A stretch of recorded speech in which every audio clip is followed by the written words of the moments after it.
तो हेलो दोस्तों, कैसे हो आप सब। उम्मीद करता हूँ बहुत अच्छे होगे और अपनी स्टडी को बहुत अच्छे से कंटिन्यू कर रहे होगे। तो आज के एक शॉर्ट सेशन में फिर से आपका स्वागत है। बीच में कुछ बड़ी बड़ी क्लासेस ज़रूर हुई, लेकिन आप सबका रिस्पांस और आप सबकी समझ देख करके मुझे लग रहा है कि शॉर्ट क्लासेस करना ज़्यादा बेहतर होगा। तो छोटी छोटी कक्षाओं के माध्यम से हम चीज़ों को कवर करने का प्रयास कर रहे हैं। विश्व भूगोल के अंतर्गत आज एशिया कॉन्टिनेंट का जो बचा हुआ हिस्सा है उसके बारे में हम बात करेंगे। एशिया कॉन्टिनेंट को पढ़ते हुए हम वहाँ की पर्वतमालाओं के बारे में, झीलों के बारे में, नदियों के बारे में और पठारों के बारे में पढ़ चुके हैं। आज हम बात करेंगे एशिया कॉन्टिनेंट के प्रमुख मरुस्थलों के बारे में, और फिर मरुस्थलों के बारे में पढ़ते हुए एक देश जापान को आज हम कवर करने का प्रयास करेंगे। जापान से जुड़ी हुई चीज़ों को देखने का प्रयास करेंगे।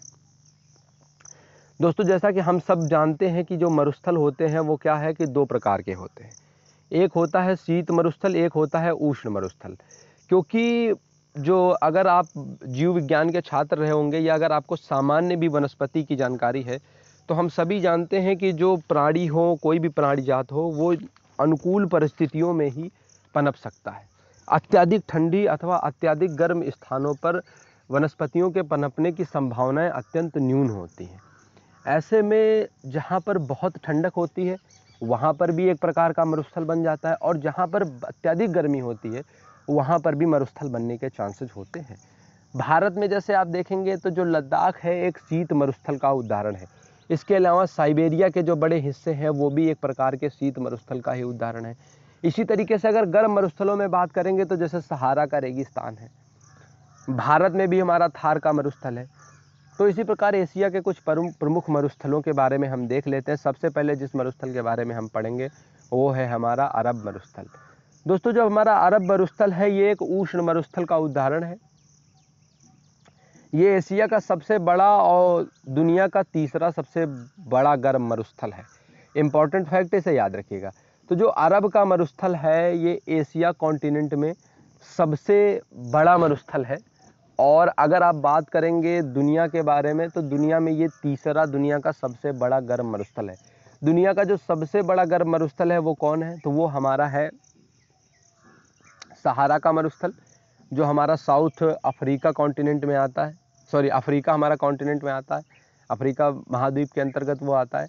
इसके अलावा एशिया में जो सबसे लंबी नदी है वो है हमारी यांगत्से कियांग। सबसे ऊंची चोटी सब लोग जानते ही जानते हैं। और इसके अलावा अगर हम बात करें तो ये सऊदी अरब देश में है। जो अरब का मरुस्थल है ये कौन से कंट्री में पड़ता है, ये पड़ता है हमारा सऊदी अरब। इसके दो भाग हैं। एक इसका भाग है जिसको कहा जाता है रूब अल खाली, और दूसरे को कहा जाता है रूब अल नफद। ठीक है, तो रूब अल खाली और रूब अल नफद ये दो भाग हैं अरब के मरुस्थल के। तो अरब के मरुस्थल के बारे में आपको बस ये याद रखना है, एशिया कॉन्टिनेंट का ये सबसे बड़ा मरुस्थल है और दुनियावी मायनों में ये दुनिया का तीसरा सबसे बड़ा मरुस्थल है। जबकि सहारा का मरुस्थल दुनिया का सबसे बड़ा मरुस्थल है जिसका करीब करीब 13 देशों में विस्तार है सहारा के मरुस्थल का। ठीक है, जो अरब का मरुस्थल है ये हमारा है सऊदी अरब कॉन्टिनेंट में, सऊदी अरब कंट्री में। ठीक है, अब बात आती है ईरान के मरुस्थल की। तो जो ईरान में है यहाँ पे दो भाग इसके भी हैं। एक है दस्ते कावीर और दूसरा है दस्ते लूट। दस्ते लूट के बारे में तो हम सब ने पढ़ा हुआ है, सुनते रहते हैं दस्ते लूट के बारे में। ये भी एक प्रकार का उष्ण मरुस्थल है। दोस्तों, अगर आप थोड़ा सा भौगोलिक चीज़ों पर ध्यान देंगे तो आप समझ पाएंगे कि जैसे जैसे आप भूमध्य रेखा से दूर हटते जाएंगे तापमान कम होता चला जाता है। भूमध्य रेखा के आसपास के हिस्सों में तो जिस प्रकार के जो मरुस्थल बनेंगे वो हमेशा उष्ण मरुस्थल बनेंगे, इसके चांसेस पूरे के पूरे हैं। और जैसे जैसे आप भूमध्य रेखा से दूर की कंट्रीज की तरफ बढ़ेंगे, दूर के हिस्सों की तरफ बढ़ेंगे, आपको शीत मरुस्थल देखने को मिलेगा। तो जो ईरान का मरुस्थल है ये एक उष्ण मरुस्थल है और इसके दो भाग हैं। एक का नाम है दस्ते कबीर, दूसरे का नाम है दस्ते लुट। और यहीं पर सीस्टन नामक हवा चलती है, 120 दिन की हवा भी इसे कहा जाता है। ये ईरान के ही मरुस्थल में यहाँ पर चलती है। इसके बाद बात आती है काराकुम की। ठीक है, अब देख लेते हैं हम काराकुम। काराकोरम नहीं है जो हमारे यहाँ पे पर्वत श्रृंखला, काराकुम की बात आई है। काराकुम हमारा है तुर्कमेनिस्तान में, और तुर्कमेनिस्तान का ये एक शीत मरुस्थल है। ठीक है, तुर्कमेनिस्तान में है काराकुम, और ये उदाहरण किस प्रकार का है, तो ये एक शीत मरुस्थल है। अंतर याद रखिएगा, कई बार उष्ण मरुस्थल और शीत मरुस्थल में हमें कन्फ्यूजन हो जाता है, तो अंतर याद रखिएगा कि ये जो है शीत मरुस्थल है काराकुम का, और इसकी कंट्री क्या है वो है तुर्कमेनिस्तान। किजीकुलम जो है ये हमारा उज्बेकिस्तान में है, और ये भी एक शीत मरुस्थल है। तो उज्बेकिस्तान में और तुर्कमेनिस्तान में, दोनों में काराकुम और किजीकुलम दोनों का से ही स्टार्ट होते हैं, और उज्बेकिस्तान और तुर्कमेनिस्तान में दोनों को एक साथ याद कीजिएगा, ठीक है। इसके बाद बात आती है टकला मकान की। तो टकला मकान जो है ये कहाँ पे है, ये चीन में है, और ये भी एक प्रकार के शीत मरुस्थल का ही उदाहरण है, ठीक है। तो जो चीन में है टकला मकान, और ये टकला मकान एक मरुस्थल है, और ऐसा किसी टकले आदमी के मकान नहीं है, लेकिन इसका नाम है टकला मकान। और ये जो टकला मकान है ये क्या है, ये एक शीत मरुस्थल है, और ये है चाइना में। गोबी के मरुस्थल की अगर आप बात करेंगे तो गोबी का मरुस्थल हमारा है मंगोलिया में, और ये भी एक प्रकार का शीत मरुस्थल है। कौन, गोबी का, ठीक है। मंगोलिया में ये पड़ता है, हमारा शीत मरुस्थल है। ये दुनिया का दूसरा सबसे बड़ा शीत मरुस्थल है। कौन सा, गोबी का, ठीक है। गोबी का जो मरुस्थल है दुनिया का सबसे बड़ा शीत मरुस्थल है, दूसरा सबसे बड़ा, ठीक है, सेकंड लार्जेस्ट। नेगेव की बात करेंगे तो ये इजराइल में है, और ये भी एक शीत मरुस्थल का उदाहरण है। एक बार रिवीजन में आपको करा दे रहा हूँ।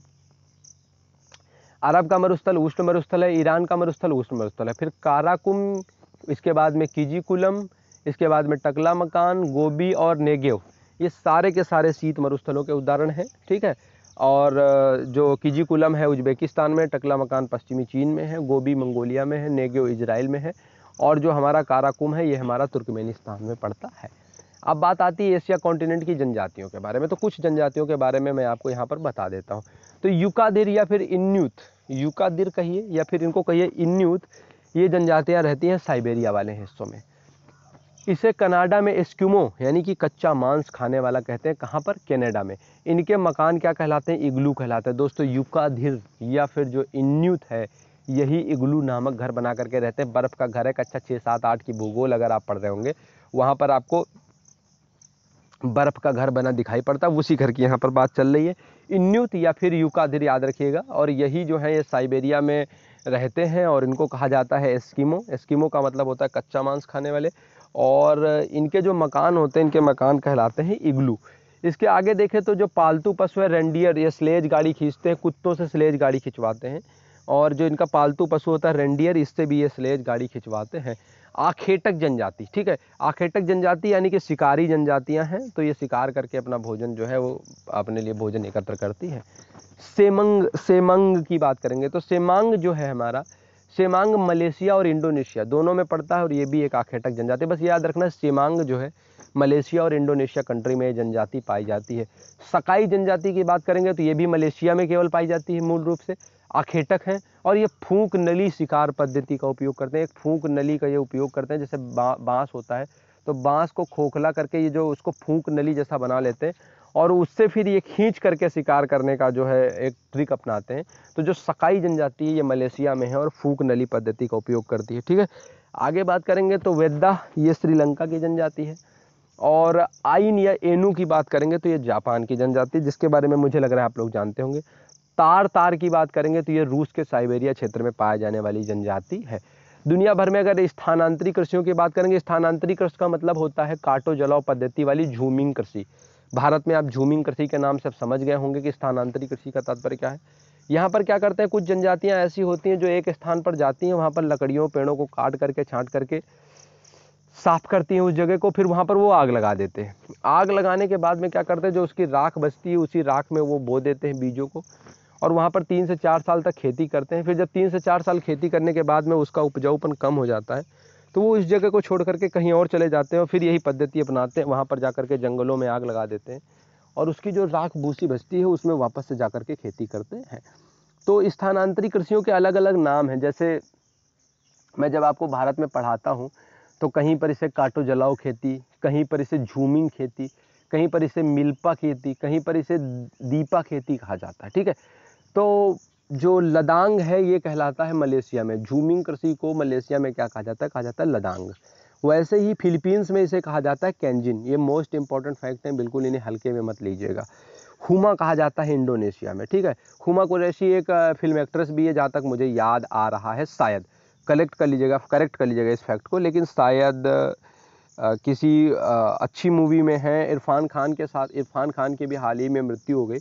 इरफान खान के साथ में उनकी पिक्चर जो इंग्लिश मीडियम या हिंदी मीडियम करके वो जो मूवी आई थी पहले, जो पहली मूवी थी, अभी बाद में एक मूवी आई है ये शायद इंग्लिश मीडियम है, वो शायद जो है हिंदी मीडियम थी। तो उस मूवी में उनके साथ में उन्होंने काम किया हुआ है, ठीक है। तो हुमा को याद रखिएगा इंडोनेशिया में, तो अपने यहाँ पे इंडिया अपना नाम है और इंडिया पड़ता कहाँ पर है, एशिया में पड़ता है। और इंडोनेशिया में इस प्रकार से जो खेती होती है वो कहलाती है, झूमिंग खेती होती है वो कहलाती है हुमा। इसके बाद में श्रीलंका में इसे कहते हैं चेना, ठीक है। तो श्रीलंका का चना, तो चेना जो है ये कहलाता है श्रीलंका में, और टेंग्या इसे कहा जाता है म्यांमार में।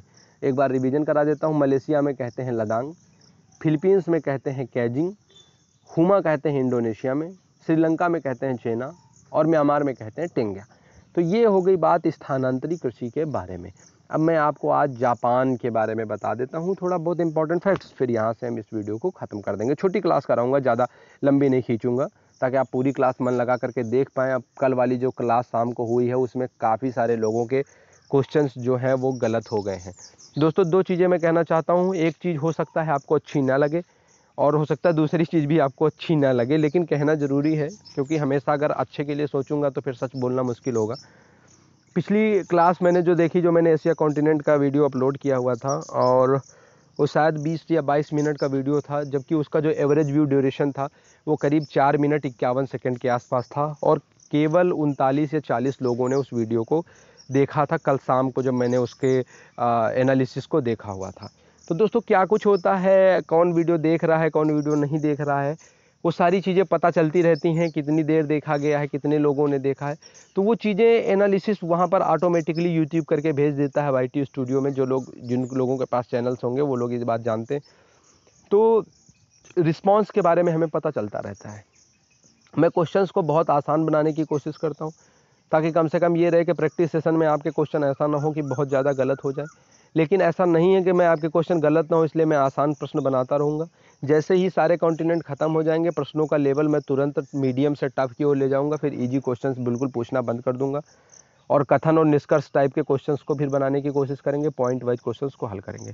तो एक हम्बल रिक्वेस्ट रहती है आपसे कि हालांकि आपका समय बहुत बहुमूल्य है और आप अपनी चीज़ों में बहुत बिजी रहते हैं, लेकिन फिर भी कोशिश किया करिए कि अगर आप कहेंगे तो मैं अपने वीडियो को 10 मिनट का बनाने लगूंगा, लेकिन आप जो भी मैं बता रहा हूँ कम से कम उन चीज़ों को आप देखने की कोशिश कीजिए, पढ़ने की कोशिश कीजिए। ना हो तो आप मेरे से आउटलाइनिंग ले लीजिए, आउट फ्रेमिंग ले लीजिए, यहाँ पर देख लीजिए आकर के केवल कि मैं क्या पढ़ा रहा हूँ। उसके बाद आप जा करके खुद अपनी किताब से पढ़ लीजिए। कोई ज़रूरी नहीं है कि आप मेरे वीडियो से देख करके पढ़ें और मुझसे पढ़ें। आप हो सकता है मुझसे ज़्यादा जानकार हो सकता क्या है, मुझे यकीन है कि आप मुझसे ज़्यादा जानकार हैं सारे के सारे लोग। तो आप अपनी किताब से पढ़ लें, कोई ज़रूरी नहीं है कि मुझसे ही पढ़ें, लेकिन पढ़ें ज़रूर। जो कुछ भी चल रहा है उस चीज़ को क्लियर ज़रूर करें, कहीं से भी पढ़ें, कोई भी किताब ले लें वहाँ से पढ़ें। तो खैर, जापान की बात करें तो जापान को पूर्व का ब्रिटेन कहा जाता है। जापान के बारे में कुछ बताने की ज़रूरत नहीं है। शिंजो आबे साहब वहाँ के प्रधानमंत्री हैं, भारत में बुलेट ट्रेन आकर के लगा रहे हैं नरेंद्र मोदी जी के साथ में मिल करके। तो भारतीय प्रधानमंत्री के साथ में मिल करके पूर्व का ब्रिटेन कहा जाता है। तकनीकी मायनों में बहुत श्रेष्ठ देश है, और उष्ण मरुस्थल भी जापान को कहा जाता है। इसके अलावा अगर जापान में हम देखेंगे तो निप्पन इसे कहा जाता है। क्यों? क्योंकि निप्पन का तात्पर्य होता है, जापानी भाषा में निप्पन कहते हैं, हिंदी में इसका मतलब होता है उगते हुए सूर्य का भूमि, उगते हुए सूर्य का देश या उगते हुए सूर्य की भूमि। किसे कहा जाता है? वो कहा जाता है जापान को। द्वीपीय चाय का उदाहरण है, ठीक है। जापान में भी चाय का उत्पादन अच्छा होता है, तो द्वीपीय चाय का उदाहरण है। मुख्य द्वीपों की बात करेंगे तो 4 मुख्य द्वीप हैं, जिसमें हैकेंडो है जो मछली उत्पादन के लिए और लकड़ी उद्योग के लिए जाना जाता है। सुगारू की जलसंधि जो है वो हैकेडो को होन्शु से अलग करती है, ये है हमारी सुगारू की जलसंधि। जब कंट्री वाइज तरीके से पढ़ा दूंगा तो उम्मीद है आपको भूगोल का, विश्व के भूगोल का इतना अच्छा नॉलेज हो जाएगा कि आपको भी लगेगा और दूसरे लोगों को भी लगेगा आपको कि हाँ, विश्व के भूगोल के बारे में आपको चीज़ों की जानकारी कम से कम है। तो आगे देखें अगर हम, तो इसमें बात आती है निप्पन कहते हैं, फिर 4 मुख्य द्वीप में हैकेडो है, सुगारू जलसंधि है जो हैकेडो को होन्शु से अलग करती है। अब इसमें होन्शु की बात करेंगे तो होन्शु जो है वो क्षेत्रफल व जनसंख्या की दृष्टि से जापान का सबसे बड़ा द्वीप है। कौन सा? होन्शु। तो होन्शु का नाम याद रखिएगा, क्यों? क्योंकि ये क्षेत्रफल की दृष्टि से भी और जनसंख्या की दृष्टि से, दोनों दृष्टिकोण से जो जापान है इसका सबसे बड़ा द्वीप है, ठीक है। फोसा मैग्ना जापान का जो ज्वालामुखी क्षेत्र है वो यही होन्शु द्वीप पर ही पड़ता है, ठीक है। सेगोजू प्रीफेक्चर की बात करेंगे तो ये चाय उत्पादन के लिए जाना जाता है। शिनोना जापान की मुख्य नदी है जो यहीं पर बहती है। शिनोना कहाँ की नदी है? ये है जापान की, और यहीं होन्शु द्वीप पर ही आकर के बहती है। आगे देखेंगे तो जापान के जो 3 प्रमुख औद्योगिक प्रदेश हैं, टोक्यो, नगोया और कोबे, ये तीनों यहीं पर हैं। सूती वस्त्र लौह इस्पात के लिए जाना जाता है, और इसका ओसाका जो पूर्व का मैनचेस्टर कहा जाता है वो भी इसी द्वीप पर ही है। शिकोकू द्वीप की बात करेंगे तो ये जो 4 द्वीप प्रमुख द्वीप है उसमें सबसे छोटा द्वीप है। क्यूशू द्वीप जो है ये भी कुछ चीज़ों के लिए जाना जाता है। यहाँ पर 2 प्रमुख केंद्र है, नागासाकी। नागासाकी क्यों इंपॉर्टेंट है? क्योंकि 1939 जो और 45 में जो हमें विश्व युद्ध देखने को मिलते हैं उसके बारे में अगर आप देखेंगे तो यहाँ पर एक बम गिराया गया था। तो वो जो उन सारी चीज़ों के बारे में खैर आपने पढ़ रखा है, विश्व इतिहास का वो हिस्सा है, वहाँ पर आएंगे तो कवर करेंगे। फिर आपको मैं बताऊंगा कि जो फैट मैन था और लिटिल बॉय नाम के 2 परमाणु बम गिराए गए और किस प्रकार से जापान को फिर आत्मसमर्पण करने के लिए मजबूर होना पड़ा था। तो यावाटा जो जापान का पीट्सबर्ग कहलाता है, संसार का सबसे बड़ा जलयान निर्माण केंद्र है वो यहीं पर है। कहाँ पर? यावाटा, ठीक है। और यावाटा है कहाँ पर? क्यूशू द्वीप पर है। क्यूशू द्वीप कहाँ पर है? यह है जापान में, ठीक है। जापान विश्व का सबसे बड़ा लौह इस्पात व मोटर गाड़ी निर्माता देश है। भारत में भी जो विशाखापत्तनम के बंदरगाह हैं वहाँ से क्या किया जाता है? भेजा जाता है तमाम सारा जो कच्चा लोहा है उसको भेजा जाता है जापान। तो सेनकाकू द्वीप जो है ये पूर्व में चीन सागर में स्थित द्वीप है, और जापान और चीन के मध्य में विवाद है। चीन से तो खैर हाथी जोड़ना इनका विवाद तो सबके साथ चलता ही रहता है। तो महान आत्मा है ये लोग भी, और चीन इसे डिजाऊ कहता है, ठीक है। तो ये अपना भौकाल अलग दिखाते रहते हैं कि हमारा है, और चीज़ों में इनके अपने रहती हैं चीज़ें। एक वीडियो बनाएंगे उस पर परिचर्चा साथ में करेंगे चीन के ऊपर, उनकी नीतियों के ऊपर, और किस प्रकार से जो एक चीज़ हमें सुन यात सेन के नेतृत्व में दिखाई देती है। फिर कितना इतना एक आमदा सा देश इस प्रकार से कैसे विश्व की एक महाशक्ति के रूप में उभर करके आता है, तो चीज़ों को हम देखेंगे। चीन नीचे कंट्री भी आ रहा है, चीन को पढ़ाऊंगा, वहीं पर इनकी सारी जो इनकी विचारधारा है, राजनीतिक विचारधारा है, और उसके बाद में किस प्रकार से उभर करके विश्व की शक्ति के रूप में सामने आए, और ह्यूमन राइट्स को लेकर के क्या कुछ यहाँ पर है, किस प्रकार से सरकार का पूरा नियंत्रण रहता है, उस पर चर्चा करेंगे। तो जापान कंट्री हमने यहाँ पर देख लिया है, रिवीजन में आपको करा देता हूँ। जापान पूर्व का ब्रिटेन कहलाता है, उष्ण मरुस्थल कहलाता है। 4 यहाँ पर प्रमुख द्वीप हैं। निप्पन यानी कि उगते हुए सूर्य का देश कहलाता है, द्वीपीय चाय का उदाहरण है। होकैडो मछली उत्पादन लकड़ी उद्योग के लिए जाना जाता है। सुगारू की जो जलसंधि है वो होन्शु को होक्काइडो से अलग करती है। होन्शु जो है ये सबसे बड़ा द्वीप है चीन का, जनसंख्या क्षेत्रफल दोनों मायनों में। यहाँ पर ज्वालामुखी क्षेत्र फोसा मैग्ना भी है। इसके अलावा जो शिनोना प्रमुख नदी है वो भी यहीं पर बहती है। जो शिकोकू द्वीप है ये चारों द्वीपों में सबसे छोटा है। क्यूशू द्वीप जो है यहाँ पर जलयान निर्माण का एक बड़ा केंद्र है, लौह इस्पात के लिए जाना जाता है। ये तमाम सारी चीज़ें हो गई हमारी जापान के बारे में। स्थानांतरित कृषि हमने देखा, मलेशिया में कहते हैं लदांग, फिलीपींस में कैंजिन, इंडोनेशिया में हुमा, चाइना कहते हैं श्रीलंका में, और इसके साथ ही साथ टेंगिया कहते हैं म्यांमार में। तो ये कुछ प्रमुख जनजातियों के बारे में, मरुस्थलों के बारे में एशिया कॉन्टिनेंट से, और एक प्रमुख देश जापान के बारे में हमने देखा। शाम 8 बजे लाइव क्लास होगी, इसको वीडियो को एक बार फिर से रिपीट करके देख लें, अगर कुछ चीज़ें छूट गई हो तो नोट्स बना लें, और नोट्स बनाने के बाद में फिर शाम 8 बजे लाइव क्लास के लिए तैयार रहिएगा, जहां पर हम आज की इस क्लास से जुड़े हुए प्रश्नों का अभ्यास करेंगे, या फिर जो मैंने कल क्लास कराई हुई, हो सकता है आज टॉप 20 क्वेश्चन आएंगे। जैसा भी होगा आपको मैं दोपहर 12 बजे तक इन्फॉर्म कर दूंगा।